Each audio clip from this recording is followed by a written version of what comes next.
है output method या product method के हमने क्वेश्चंस किए थे। आज हम कुछ नई चीज सीखेंगे, ठीक है। तो अभी हम नई चीज क्या सीख रहे हैं बेटा? मैंने इस टॉपिक का नाम रखा है कन्वर्जन। दीदी कन्वर्जन क्या होता है? तो आइए बेटा हम कुछ चीज कन्वर्ट करना सीखेंगे। सो ये हमारे इनकम अपनी नेशनल इनकम का ही टॉपिक है। तो बेटा ये मेरे टॉपिक का नाम है कन्वर्जन। कन्वर्जन हम किसका करेंगे बेटा? तो हम 3 कन्वर्जन करेंगे। कन्वर्जन करने का मतलब होता है बदलना। तो किस किस का कन्वर्जन करेंगे? तो बेटा सबसे पहला हम ग्रॉस को नेट में चेंज करेंगे। क्यों कर रहे हैं उसका रीजन मैं बताऊंगी, लेकिन पहले हम सीखेंगे कैसे करते हैं, फिर रीजन समझेंगे। दूसरा बेटा हम करेंगे डोमेस्टिक को नेशनल में, ठीक है जी, कन्वर्ट करेंगे। और तीसरा हम करेंगे बेटा फैक्टर कॉस्ट को मार्केट प्राइस में। तो ये 3 कन्वर्शन हम करेंगे। तो सबसे पहला कन्वर्शन ग्रॉस को नेट में कन्वर्ट करना है। तो बेटा कोई भी ग्रॉस एसेट होती है, ग्रॉस का मतलब टोटल एसेट होती है, उसको नेट में कन्वर्ट करने के लिए हम क्या करते हैं? डेप्रिसिएशन माइनस करते हैं, ठीक है जी। तो सबसे पहला कन्वर्जन क्या है? जब मैं ग्रॉस में से डिप्रिसिएशन माइनस करूंगी तो मेरा क्या आ जाएगा बेटा? नेट आ जाएगा, ठीक है। जैसे आपके पास मान लीजिए एक मशीन थी 20,000 रुपए की, ठीक है, ये ग्रॉस वैल्यू थी। उसमें से जब आप 3,000 रुपए का डिप्रिसिएशन कैलकुलेट माइनस करेंगे तो हमारी 17,000 रुपए की मशीन की नेट वैल्यू आ जाएगी। तो सबसे पहला मेरा इक्वेशन नंबर 1 आपको समझ आ गया तो थम्स अप कीजिए।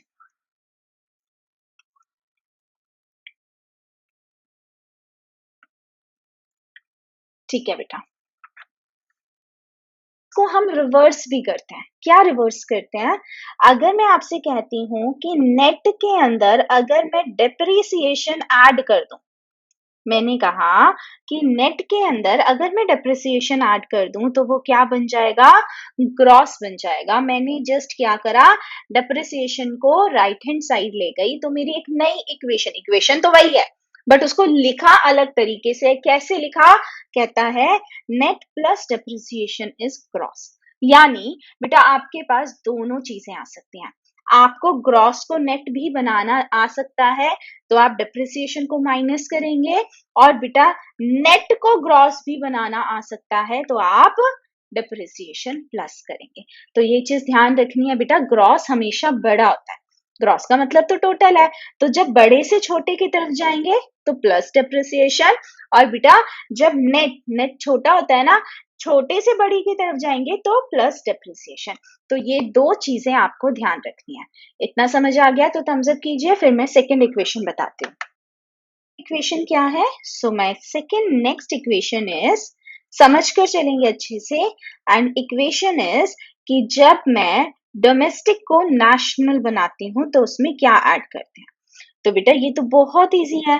बेटा एक बात बताओ, मैंने आपको डोमेस्टिक का मतलब बताया था ना। डोमेस्टिक का मतलब क्या था? डोमेस्टिक का मतलब सिर्फ वो इनकम जो इंडिया के अंदर अर्न हुई है, ठीक है। और नेशनल का मतलब बाहर वाली इनकम को भी ऐड कर देना। यानी जब मैं डोमेस्टिक में बाहर वाली इनकम ऐड कर दूंगी तो वो क्या हो जाएगी? नेशनल हो जाएगी। कोई दिक्कत है इसमें?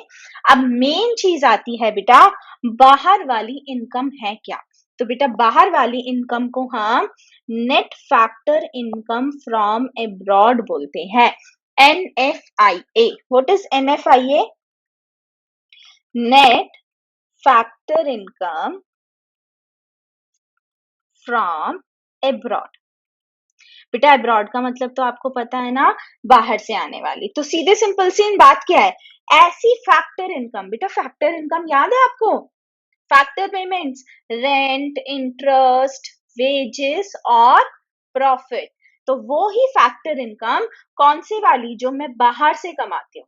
डोमेस्टिक इंडिया वाली तो मैंने ले ली, तो बाहर वाली नेट फैक्टर इनकम और ऐड कर दी, तो क्या हो गया बेटा, वो बन गया नेशनल। ठीक है, अब बात आती है बेटा, यहाँ लगा हुआ है नेट। नेट का मतलब क्या है? तो बेटा नेट का मतलब है, ध्यान से देखिएगा, FIFA minus FITA. Now what is this FIFA? देखिए बेटा, फैक्टर इनकम फ्रॉम एब्रॉड। ठीक है जी, इसमें से मैंने माइनस कर दिया फैक्टर इनकम टू एब्रॉड, तब जाकर मेरा क्या बना, NFIA, जो मैंने अपनी नेशनल इनकम निकालने में प्लस कर दिया। बेटा इसका मतलब क्या है, इंडिया के अंदर अगर कोई बाहर से इनकम आ रही है जिसका नाम हमने रखा FIFA, factor income from abroad, तो वो तो मैंने प्लस कर दी। बट बच्चा कुछ लोग ऐसे भी तो होंगे जो बाहर के लोग इंडिया से कमा कर लेकर जा रहे हैं, तो बेटा वो भी तो माइनस करनी पड़ेगी। तो हम उसको क्या करेंगे बेटा, माइनस कर देंगे FITA, factor income to abroad. तो ये हमारा फीफा माइनस फीटा बनता है net factor income from abroad. और बेटा ये नेशनल इनकम निकालने के लिए क्या हो जाता है, ऐड हो जाता है। समझ आ गया? तो थम्स अप कीजिए।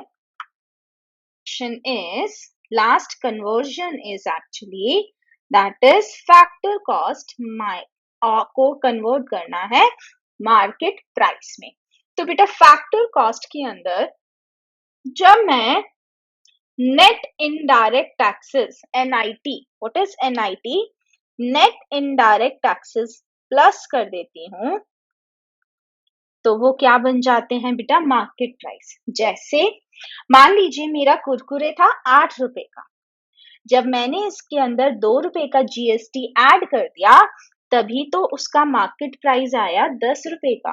तो बेटा factor cost is the sale value जिसके अंदर हम नेट इनडायरेक्ट टैक्सेस प्लस कर देते हैं, तो क्या बन जाता है, मार्केट प्राइस, जिसे हम बोलते हैं मैक्सिमम रिटेल प्राइस। ठीक है जी, तो ये हमारी थर्ड इक्वेशन थी। बट अगेन इसके अंदर नेट का मतलब क्या है, नेट इनडायरेक्ट टैक्स में नेट क्या है, नेट का मतलब तो हमेशा यही होता है ना जब कुछ माइनस हो। बिल्कुल बेटा, तो net indirect taxes are indirect taxes minus subsidies. बेटा इनडायरेक्ट टैक्सेस हमसे यानी प्रोड्यूसर से कौन लेता है, गवर्नमेंट लेती है। लेकिन बेटा गवर्नमेंट कभी कभी सब्सिडी भी तो देती है, तो हम उसका नेट ऑफ करके जो भी फाइनल बर्डन मेरे ऊपर आता है, हम उसको ही फैक्टर कॉस्ट के अंदर ऐड करके क्या बनाते हैं, मार्केट प्राइस। समझ आ गया? तो थम्स अप कीजिए। इक्वेशन करी, इनका क्रक्स में यहाँ पर लिख रही हूँ। सबसे पहली इक्वेशन थी ग्रॉस को अगर मुझे नेट में कन्वर्ट करना है तो मुझे डिप्रिसिएशन माइनस करना पड़ेगा, एंड वाइस वर्सा, नेट को अगर ग्रॉस में कन्वर्ट करना है तो डिप्रिसिएशन प्लस करना पड़ेगा। सेकेंड, अगर मुझे डोमेस्टिक को नेशनल के अंदर कन्वर्ट करना है तो मुझे इसके अंदर net factor income from abroad add करना पड़ेगा, एंड अगेन वाइस वर्सा कि नेशनल को अगर डोमेस्टिक बनाना है तो जब मैं बड़े से छोटे की तरफ जाती हूँ तो मुझे कुछ सब्ट्रैक्ट करना पड़ेगा, तो हमें NFIA सब्ट्रैक्ट करना पड़ेगा। सिर्फ मैं इक्वेशन को इधर उधर कर रही हूँ। थर्ड हमने जो सीखा बेटा, दैट इज फैक्टर कॉस्ट में जब मैं नेट इनडायरेक्ट टैक्स ऐड कर देती हूँ तो वो क्या बन जाता है, मार्केट प्राइस। जल्दी से तीनों इक्वेशन लर्न कर लीजिए और तीनों इक्वेशन के अंदर इधर उधर कर कर चलिएगा। ठीक है, फिर मैं आपको क्वेश्चन दे रही हूँ कि इनके अंदर क्वेश्चन आते कैसे हैं। बट एक चीज ध्यान रखना बेटा, जब तक आपको इक्वेशन लर्न नहीं होगी या इक्वेशन में कोई डाउट होगा, आप आगे बढ़ नहीं पाओगे। ठीक है, तो सबसे पहले क्वेश्चन, ये इक्वेशंस 100% कंफर्म कर दीजिए। पर क्वेश्चन करना स्टार्ट करते हैं। तो सबसे पहला क्वेश्चन, 3 क्वेश्चन मैं करूंगी और फिर आप करेंगे। सबसे पहला बेटा, आपको गिवन क्या है और आपको उसको कन्वर्ट किस में करना है। ठीक है, यानी आपको आंसर निकालना क्या है। तो बेटा आपको गिवन है, मान लीजिए मैंने कहा जीडीपी एट एमपी और आपको उसको कन्वर्ट करना है एनडीपी एट एफसी, पहला। दूसरा, आपको गिवन है एनएनपी एट एमपी और कन्वर्ट करना है NDP at FC. C, NDP at MP दे रखा है, आपको जीएनपी एट एफसी करना है, ठीक है। तो सबसे पहली चीज बेटा आपको आंसर क्या निकालना है, तो आपको आंसर ये निकालना है। तो बेटा आपको याद हो तो हम आंसर जो निकालते हैं वो लेफ्ट हैंड साइड पर रखते हैं। तो बेटा हमें आंसर चाहिए एनडीपी एट एफसी, ठीक है, इक्वल टू, अब आपको गिवन क्या है, गिवन है जीडीपी एट एमपी, राइट। तो जीडीपी एट एमपी, अब इसको पढ़ते हैं, इसको एक्सपैंड करते हैं। बेटा एन फॉर नेट, एन का मतलब क्या है, नेट। डी फॉर डोमेस्टिक, ठीक है। टी फॉर प्रोडक्ट, और ये प्रोडक्ट कैसा है, फैक्टर कॉस्ट पर, ठीक है जी। तो एन स्टैंड फॉर, जो सबसे पहला होगा बेटा या तो वो एन होगा या जी होगा। एन का मतलब नेट और जी का मतलब ग्रॉस। दूसरा होगा डी या एन, डोमेस्टिक या नेशनल। पी हमेशा पी रहेगा, प्रोडक्ट है यानी इनकम है, सेम रहेगी। And the last one is F C और MP. F C is factor cost and MP is market price. तो आपको दे क्या रखा है, net domestic product at factor cost, और आपको कन्वर्ट किसमें करना है, gross domestic product at market price, ठीक है। तो सबसे पहले क्या करेंगे बेटा, सबसे पहला आपको करना है कन्वर्शन, आपको जी को बनाना है एन, क्योंकि जी यहाँ पर ये गिवन है, और आंसर क्या चाहिए बेटा, आपको आंसर चाहिए ये। तो सबसे पहले जी को क्या बनाना है, एन, यानी ग्रॉस को बनाना है नेट। तो ग्रॉस को नेट बनाने के लिए मुझे क्या करना है, डिप्रिसिएशन माइनस, पहला। दूसरा, नेक्स्ट आता है बेटा आपको बनाना है डी को डी। तो बेटा डी है, डी ही बनाना है, क्या कुछ करेंगे, नहीं करेंगे, ठीक है। लास्ट आया बेटा आपको एमपी को बनाना है एफसी, मार्केट प्राइस से फैक्टर कॉस्ट की तरफ जाना है। दोनों का डिफरेंस नेट इनडायरेक्ट टैक्स होता है और मार्केट प्राइस बड़ा होता है, मार्केट प्राइस से नीचे की तरफ जाना है, तो माइनस नेट इनडायरेक्ट टैक्स। बस आपकी इक्वेशन आ गई ये, ठीक है। एक बार फिर से बता रही हूँ बेटा, देख लीजिए। सबसे पहले आपको देखना है कि आपका आंसर क्या आना चाहिए। आंसर है एनडीपी एट एफसी, वो आपने लेफ्ट हैंड साइड पर लिख दिया। जो आपको गिवन है बेटा वो आपने राइट हैंड साइड पर लिख दिया, क्योंकि इसी के अंदर आपको चेंजेस लाने हैं। तो सबसे पहला आपको जी को बनाना है एन, ग्रॉस को बनाना है नेट, तो दिस इज डेप्रिसिएशन माइनस। फिर आपको सेकंड डी को बनाना है डी, डी को डी बनाना है तो कुछ करना ही नहीं है, बिल्कुल। फिर नेक्स्ट आता है एमपी को बनाना है एफसी, तो मार्केट प्राइस से हमें कहा जाना है, एफसी पर, ठीक है।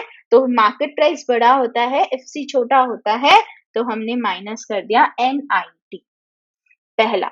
दूसरा और बता रही हूँ, फिर मैं आपके डाउट्स लूंगी।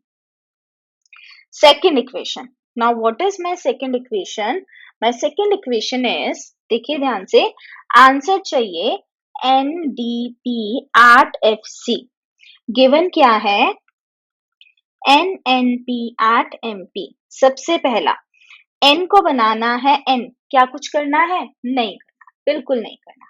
नेक्स्ट बनाना क्या है, एन को बनाना है डी, नेशनल को डोमेस्टिक बनाना है, बड़े से छोटे की तरफ जाना है, तो माइनस कर दिया NFIA, net factor income from abroad. Next आता है बेटा एमपी को बनाना है एफसी, मार्केट प्राइस से किस तरफ जाना है, फैक्टर कॉस्ट, मार्केट प्राइस बड़ा होता है, तो हमने माइनस कर दिया NIT। समझ आ गया तो थम्स करिएगा बेटा। लास्ट इज आपको करना है GNP, ठीक है। Third equation is GNP at FC, दे क्या रखा है, NDP एट MP। तो सबसे पहला N को G बनाना है, तो बेटा यहाँ पर हम डेप्रिसिएशन प्लस करेंगे। सेकेंड D को बनाना है N, डोमेस्टिक से जाना है नेशनल की तरफ, NFIA, ठीक है। और लास्ट है बेटा, हमें MP से बनाना है FC, MP बड़ा होता है तो बेटा हमने माइनस कर दिया NIT. So this was my equation to convert GNP at FC to NDP at MP. ठीक है जी। हाँ ठीक है बेटा, चलिए अब मैं आपको बाकी की इक्वेशंस दे रही हूँ, आप सॉल्व कीजिए।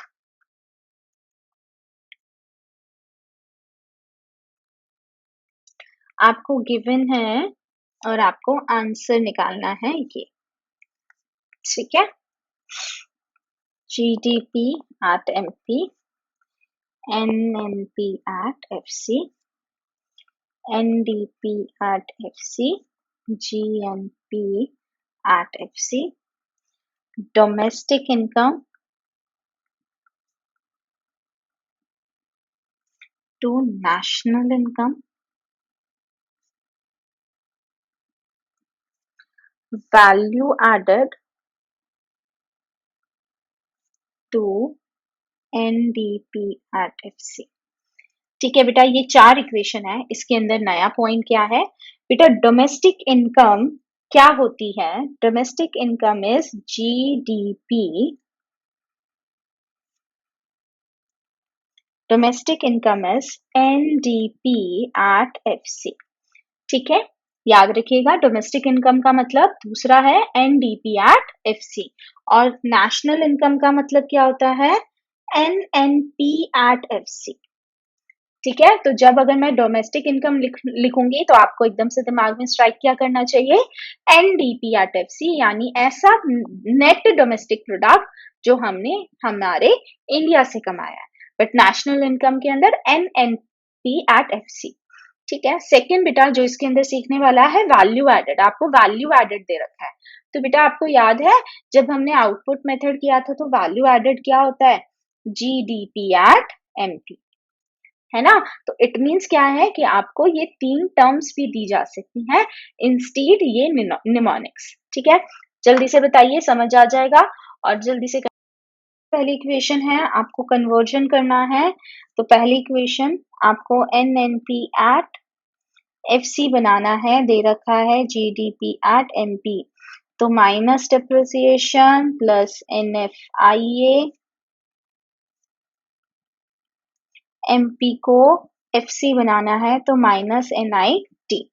सेकेंड, आपको सेकेंड इक्वेशन के अंदर करना है बेटा GNP at FC, कन्वर्जन कहाँ से करना है? NDP at FC, तो N को G बनाने के लिए डिप्रिसिएशन प्लस, D को N बनाने के लिए NFIA प्लस, और FC को FC करने के लिए कुछ भी नहीं करना। थर्ड वन इज डोमेस्टिक को नेशनल बनाना है ना। तो नेशनल क्या होता है बेटा? NNP at FC, what is domestic? NDP at FC, याद रखिएगा ये N को N करना है, कुछ नहीं होगा। डोमेस्टिक को नेशनल करना है NFIA, बाकी कोई चेंज नहीं होगा। लास्ट फोर्थ इज आपको NDP at FC आपको बनाना है, दे रखा है GDP at MP, तो बेटा माइनस कर दिया डेप्रिसिएशन, माइनस कर दिया NIT, ठीक है जी। आई होप आपका आंसर ठीक है, एक बार टैली कर लीजिए। मेथड है हम वो स्टार्ट करेंगे। नेक्स्ट मेथड क्या था? तो बेटा नेशनल इनकम कैलकुलेट करने के लिए हमने सबसे पहले वैल्यू एडेड मेथड देखा। वैल्यू एडेड मेथड को प्रोडक्शन मेथड भी बोला, इंडस्ट्रियल वैल्यू मेथड भी बोला, जिससे हमारा निकला क्या बेटा? GDP at MP। ये याद रखना है कि वैल्यू एडेड से क्या निकलता है? GDP at MP। So this was my first method, जिसको आउटपुट मेथड भी बोलते हैं, ठीक है। Now what is my second method? My second method is income method, ठीक है जी। तो बेटा इनकम मेथड से क्या निकलता है? अगेन इनकम मेथड से निकलता है NDP at FC, net domestic product at factor cost. तो इनकम मेथड से NDP at FC निकलता है। अब इसका फॉर्मूला क्या है? तो बच्चा एक बात बताइए, मैंने आपको भी बताया था कि फैक्टर इनकम ही तो इनकम होती है। और बेटा मेरे पास कितने तरीके की फैक्टर इनकम होती है? मेरे पास 4 तरीके की फैक्टर इनकम थी बेटा, जिसमें मैं बात करती थी सैलरी की, सैलरी और वेजेस, इंटरेस्ट की बात करती थी, प्रॉफिट की बात करती थी, ठीक है जी, और रेंट की बात करती थी। यही तो मेरी 4 इनकम है। बेटा इसके अलावा कितना ही सोच लो, इन 4 इनकम के अलावा कोई इनकम नहीं है। कुछ भी सोच लो, मैं आपको पढ़ा रही हूँ, मैं क्या कर रही हूँ? बेटा मैं प्रॉफिट कमा रही हूँ, ठीक है? मैं किसी के अंडर रहकर काम करती, एम्प्लॉयर के अंडर रहकर काम करती, मेरे पास सैलरी होती, ठीक? और क्या होता बेटा? और बताओ, अगर आपके पास पैसा होता तो आप उसको ब्याज पे चढ़ा देते तो इंटरेस्ट मिल जाता। अगर आपके पास जमीन होती तो आप क्या करते? आप उस जमीन को रेंट पर चढ़ा देते तो उससे रेंट मिल जाता। इसके अलावा चौथी, इन 4 से के अलावा 5वीं इनकम नहीं है। अल्टीमेटली सारी इनकम इन 4 कैटेगरी में फॉल होती है। तो बेटा इनकम मेथड क्या इन चारों से अलग हो सकता है? नहीं बेटा, बिल्कुल अलग नहीं हो सकता। इन्हीं चारों को ऐड करके हम इनकम मेथड बनाते हैं। लेकिन बेटा हमने उसका अलग नाम दे दिया। क्या नाम दे दिया? तो चलिए बेटा इनकम मेथड पढ़ते हैं। इनकम मेथड का फॉर्मूला देखते हैं। इनकम मेथड से हमारा क्या कैलकुलेट, कैसे कैलकुलेट होता है बेटा? देखते हैं एक बार। Income method is equal to salary और वेजेस, जिसको हम बोलते हैं कंपनसेशन, कंपनसेशन फ्रॉम एम्प्लॉय। ध्यान से सुनिएगा बेटा, आज का पूरी क्लास हमारी इसी में चली जाएगी। कंपनसेशन फ्रॉम एम्प्लॉयर, ठीक है, compensation from employer plus operating surplus plus, मैं नीचे लिख रही हूं, मिक्स्ड इनकम। ये मेरी 3 तरीके की इनकम बताई गई है, जो कि इनकम मेथड से क्या निकालती है? एनडीपी एट एफसी, ठीक है जी।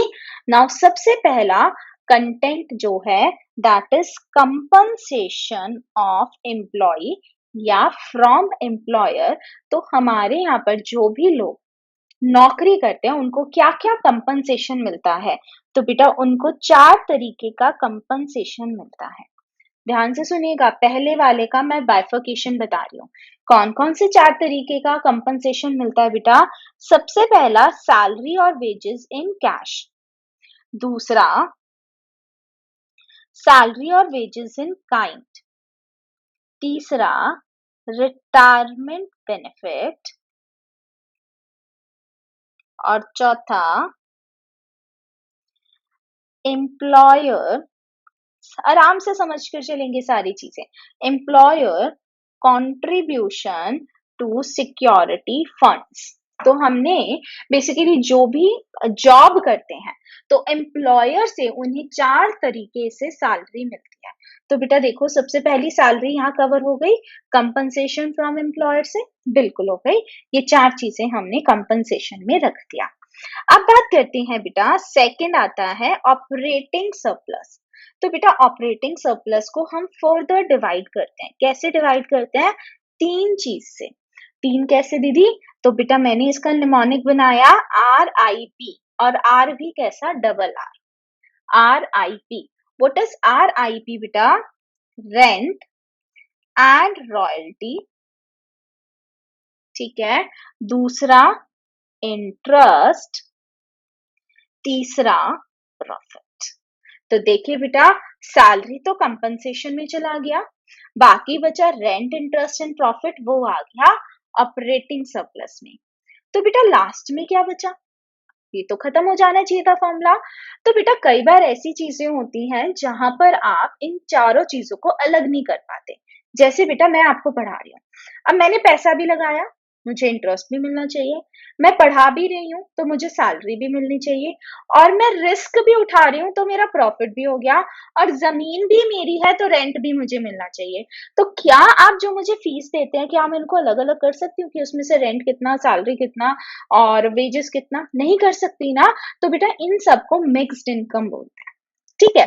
तो अगर आप इनमें से किसी इनकम को बाइफिकेट नहीं कर सकते तो वो मिक्स्ड इनकम में चली जाएगी, और मिक्स्ड इनकम आपको एज इट इज दे रखी होगी। नहीं दे रखी तो 0 लिख लेना, और दे रखी है तो इसके ऊपर आपके ऊपर कभी भी मतलब कोई भी डिफिकल्टी नहीं देंगे। मेन आपके ये 2 पोर्शन है जिसमें आपकी सारी इनकम आ जाती है। इतना समझ आ गया तो थम्स अप कीजिए।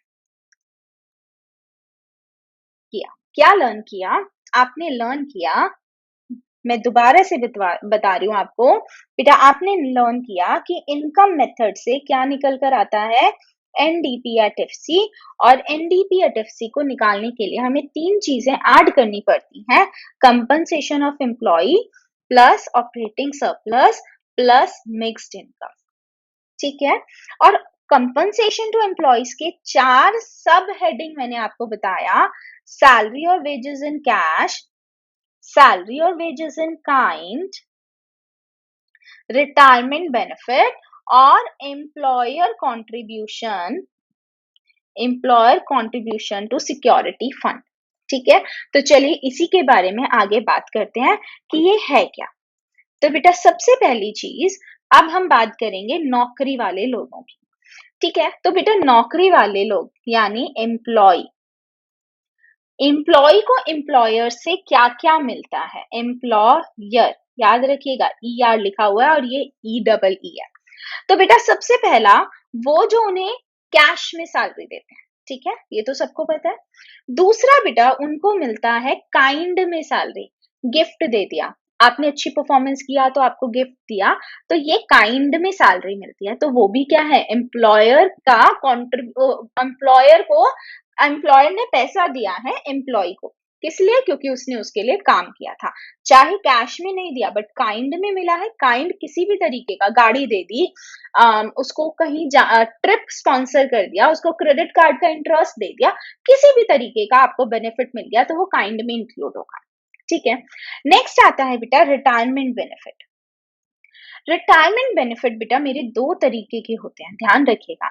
जब आप एक एज, सर्टेन एज क्रॉस कर जाते हैं तो आपको after that age retirement benefit मिलते हैं। बेटा ये बेनिफिट 2 तरीके के होते हैं, जो एक सरकार आपको देती है और एक होता है जो एम्प्लॉयर आपको देती है।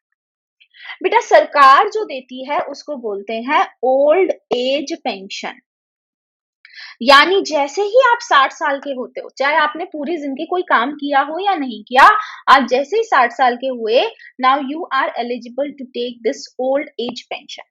क्या इस पेंशन को पाने के लिए आपको काम करना पड़ा? नहीं करना पड़ा। बेटा बिना मेहनत के अगर जो चीज आपको मिल रही है वो इनकम कभी भी नहीं हो सकती। ठीक है, तो ओल्ड एज पेंशन इसके अंदर नहीं आएगी, क्योंकि वो ट्रांसफर पेमेंट है। वो किस ट्रांसफर पेमेंट? ऐसी पेमेंट्स जो बिना कमाए मिलती हैं। और बेटा हम तो यहाँ इनकम की बात कर रहे हैं, ट्रांसफर्स की बात नहीं कर रहे हैं। तो यहाँ पर ओल्ड एज पेंशन जो गवर्नमेंट देती है वो हमारे यहाँ इंक्लूड नहीं होगी। तो दीदी इंक्लूड क्या होगा? बेटा वो इंक्लूड होगा जो आपने एम्प्लॉयर के साथ एक सर्टेन टाइम तक काम किया, फिर आपने वहां पर रिटायरमेंट ले ली और एम्प्लॉयर आपको क्या दे रहा है? रिटायरमेंट के लिए पेंशन दे रहा है, बेनिफिट्स दे रहा है। वो क्यों बेनिफिट दे रहा है? क्योंकि बेटा आपने इतने सालों तक उसके लिए काम किया, वो थोड़ा थोड़ा पैसा आपके लिए जमा करता गया और आपके रिटायरमेंट के बाद उसने आपको वो पैसा दे दिया। अल्टीमेटली ये पैसा क्या है? आपकी मेहनत का पैसा है।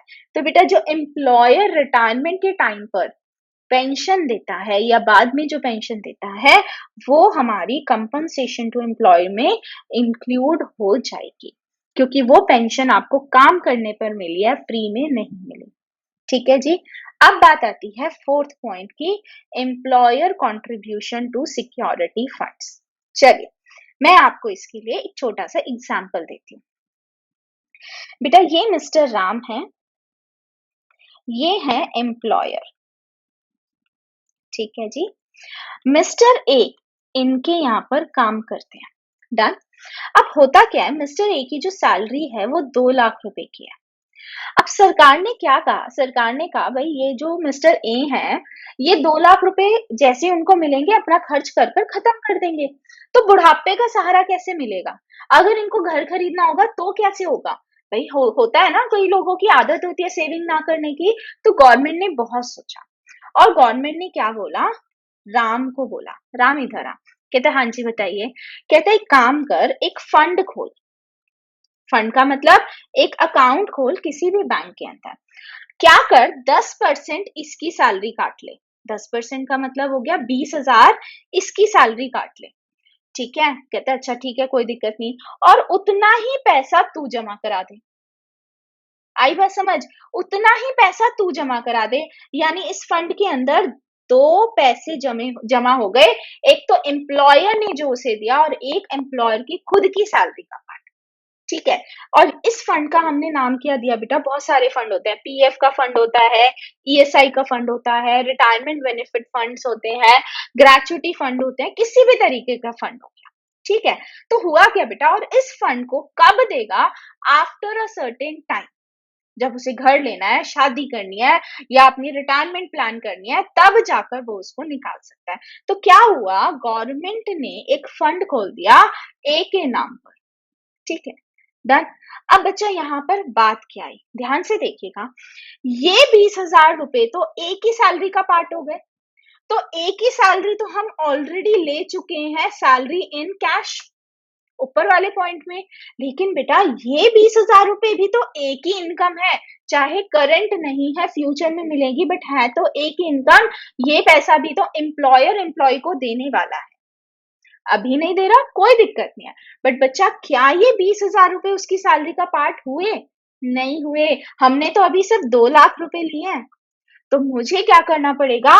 जो एम्प्लॉयर का कंट्रीब्यूशन है, ध्यान से सुनकर चलिएगा, एम्प्लॉयर का जो कंट्रीब्यूशन है वो भी कंपनसेशन टू एम्प्लॉय में ऐड करना पड़ेगा, ताकि मुझे ये पता चले कि एम्प्लॉयर एम्प्लॉय को टोटल कितना बेनिफिट दे रहा है।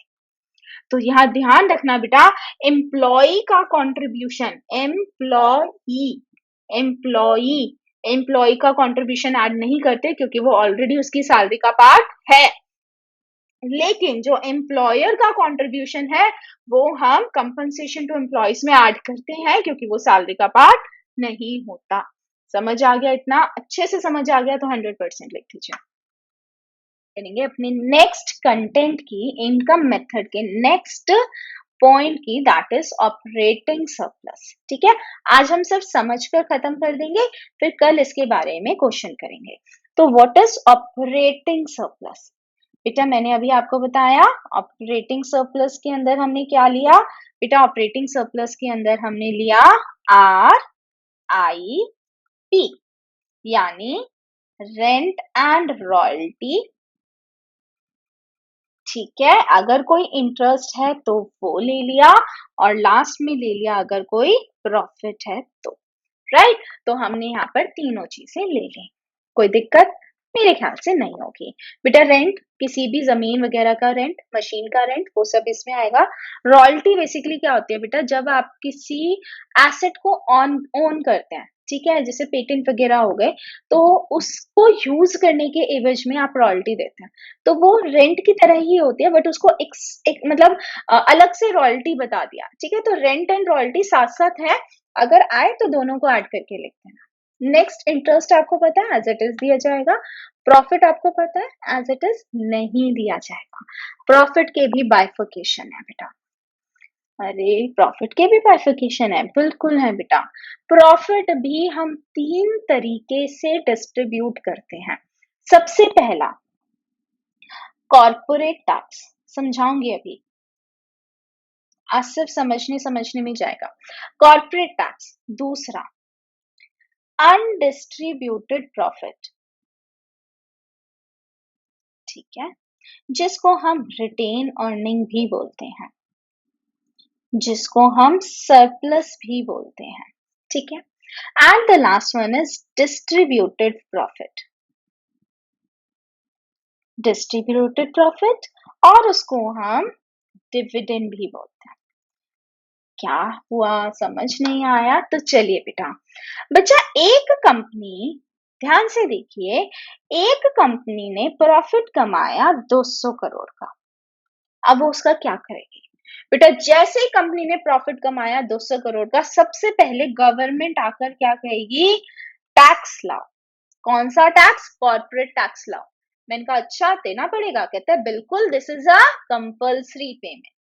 उसने कहा क्या मैं ये किसी और से नहीं ले सकती? नहीं नहीं, ये तो डायरेक्ट टैक्स है, तो आप किसी और से ले नहीं सकते, तो जल्दी से इसका 30% मुझे दे दो। तो क्या हुआ बेटा, 200 में से 30% यानी 60 लाख, नहीं 60 करोड़, करोड़ ले रहे हैं, 60 करोड़ मैंने क्या करा, टैक्स पे कर दिया।